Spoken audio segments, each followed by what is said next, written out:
Sûrement l'une des villes les plus étonnantes d'Asie du Sud-Est, l'effervescence même des plus grandes communautés asiatiques. Hors de prix, clinquante, démesurée, féerique et connue pour être l'une des villes les plus propres au monde, cet épisode ouvre une série de vlogs impensables en Asie du Sud-Est. Bienvenue dans la capitale du futur, Singapour.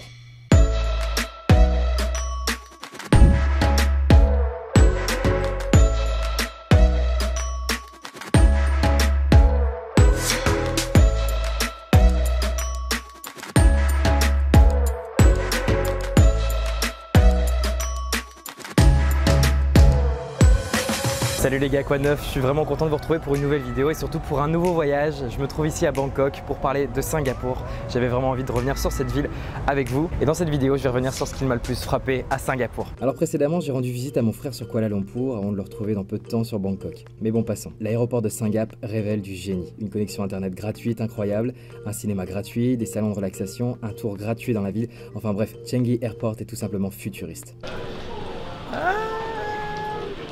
L'aventure commence.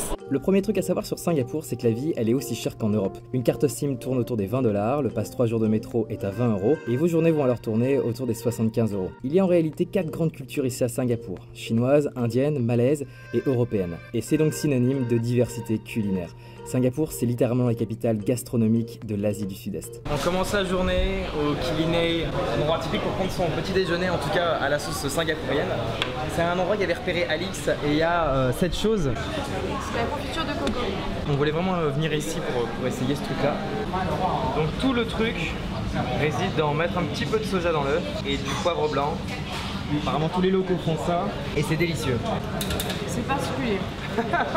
Encore une super adresse dénichée par Alix à Little India. On est au Lanya Bar Foods Dining et on a pris un butter chicken, donc très connu. Et puis moi je sais pas du tout ce que c'est, ça j'ai jamais goûté. Alors j'adore la bouffe indienne mais celui-là j'avais jamais encore mangé. Bien joué Alix.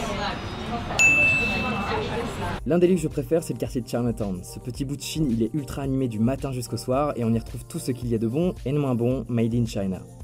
Et ici, c'est cheap, sûrement le quartier le moins cher de Singapour. On est au Maxwell Food Center, c'est au moins la troisième fois qu'on vient ici à Singapour. La bouffe est géniale, on est en plein Chinatown et c'est hyper bon. Quoi que tu prennes ici, que ce soit des dumplings, du fried rice ou quoi, il y a vraiment toute la culture chinoise qui est réunie ici à Singapour en tout cas.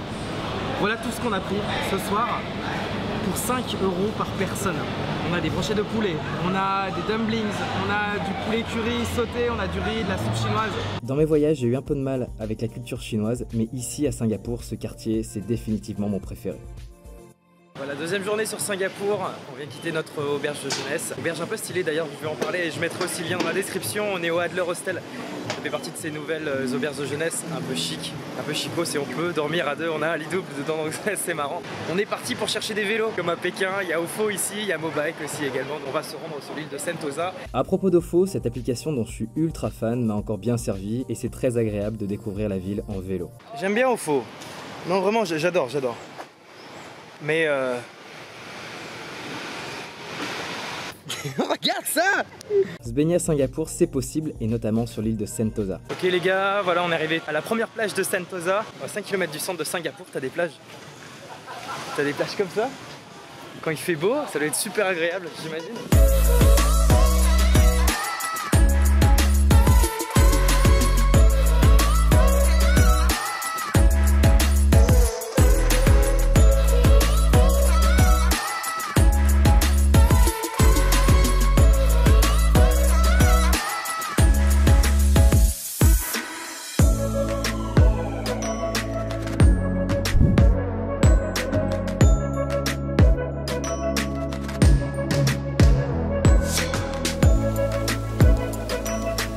Je dois vous parler de mon sujet préféré lors des city trips, les rooftops. Il y en a énormément dans la ville, mais certains valent plus le coup que d'autres. Et d'ailleurs, voici pour vous mon top 3 des plus beaux rooftops à Singapour. Le premier, le Skybar du Fullerton Hotel. Comme tous les rooftops, celui-ci, il est hors de prix et c'est notamment dû aux taxes imposées sur l'alcool. C'est le spot nocturne ultime pour prendre des photos de la marina et du Marina Bay Hotel. Numéro 2, le bar rouge du Swiss Hotel. Alors c'est un autre décor ici au 73e étage, plus intime, moins guindé, et le restaurant a l'air top lui aussi.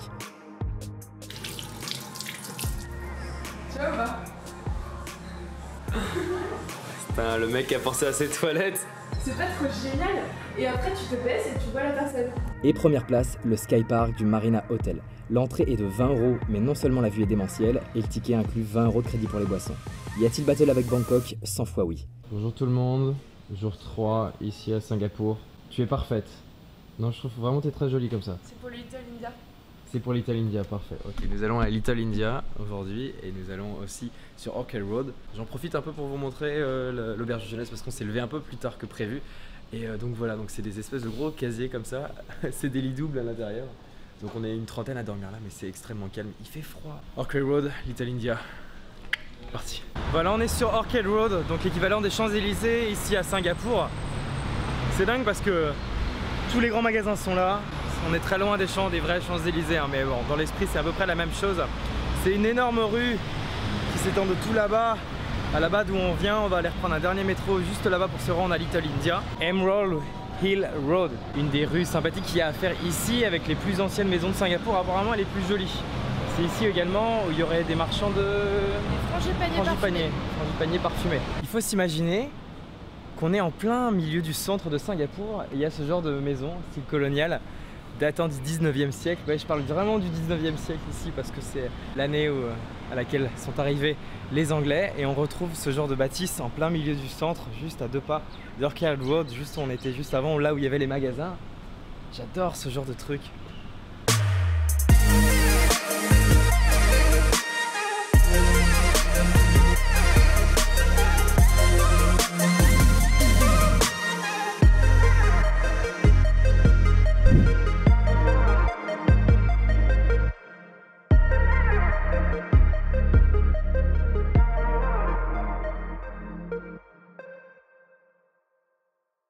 On est au pied du Marina Hotel, Marina Bay Hotel, pour se rendre juste là, juste en face, et faire Garden by the Bay. Enfin, on a juste pris les tickets pour faire le Cloud Forest et pas l'autre parce que c'est le plus intéressant des deux finalement.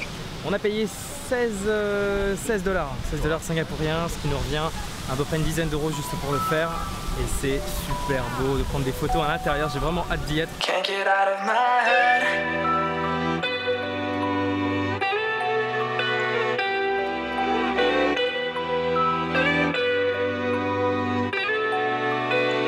Can't get out of my head. Can't get out of my head. Can't get out of my head. Get out of my head. Can't get out of my head.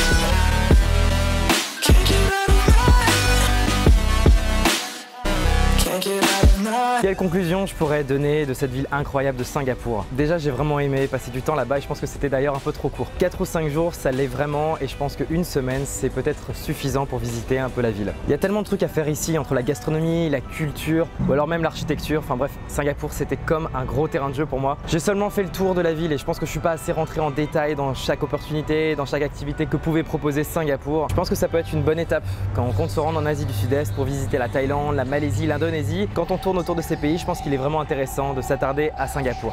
Je remercie énormément Oxia et Lamia qui ont été les 2 personnes à me donner le plus d'informations sur Singapour. Je vous donne rendez-vous pour une prochaine vidéo et ce sera ici en Thaïlande, je suis à Bangkok actuellement. J'avais l'opportunité de rencontrer un bon nombre de créateurs de contenu ici et donc il y a plein de projets qui sont en train de mûrir. Comme à chacune de mes vidéos, je fais appel à vous et je vous invite à partager, commenter et réagir sur cette vidéo, c'est super important pour moi. Et je vous donne rendez-vous pour une prochaine vidéo.